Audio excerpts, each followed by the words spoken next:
San Francisco's Noe Valley is known for its steep streets, old homes, and deeply rooted community.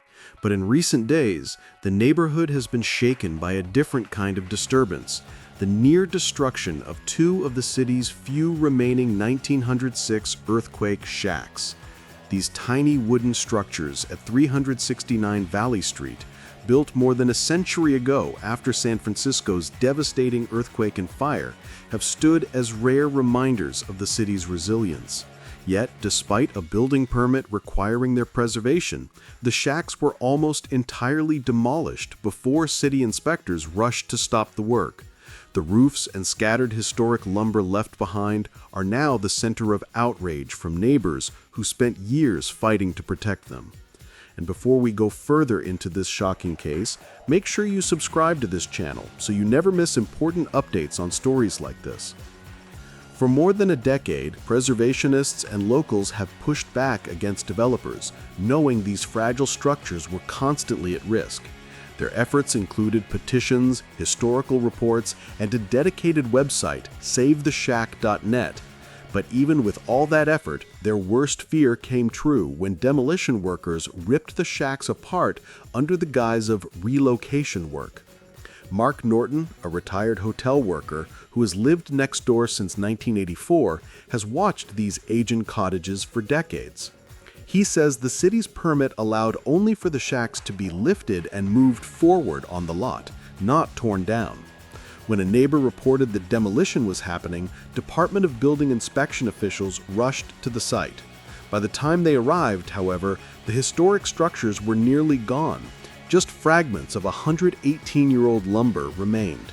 Norton contacted Kelly Wong, a planning department enforcement officer, insisting that every piece of original material be preserved for reconstruction. Wong later confirmed that an enforcement case had been opened and that the developer would be required to safeguard all remaining historic siding. As city officials prepare for a formal inspection, the neighborhood is demanding immediate action. And while we follow this developing fight to save San Francisco's rarest historic treasures, don't forget to hit the subscribe button so you stay updated with every twist in the story. These shacks are far more than simple structures. They are living artifacts from a time when San Francisco was literally rebuilding from ashes.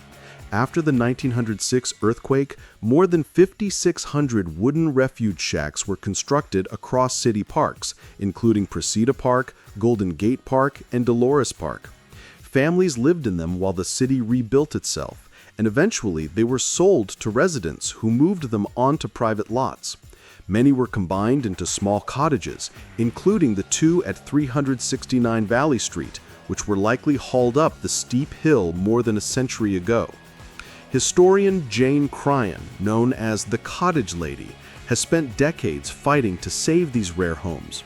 She estimates fewer than 20 authentic earthquake cottages remain today, making the destruction at this site even more devastating.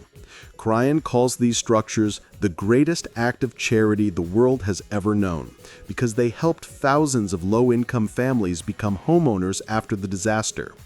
Now, with so few left, preservationists fear the city is losing a piece of its identity. And as we continue documenting cases like this, where history, development pressure, and community activism collide, make sure you're subscribed to this channel so our work reaches more people who care about preserving the past. For now, the fate of the Valley Street shacks remains uncertain.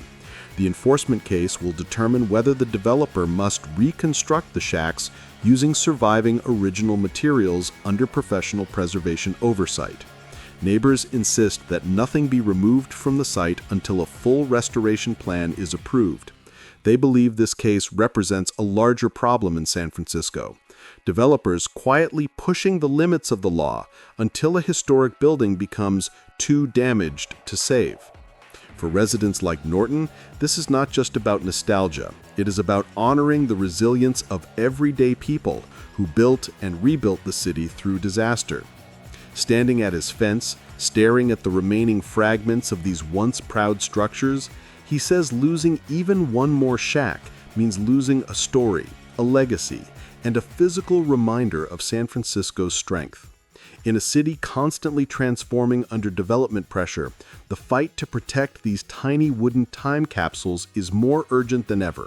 And this unfolding case serves as a reminder that history can vanish in an instant if no one is paying attention.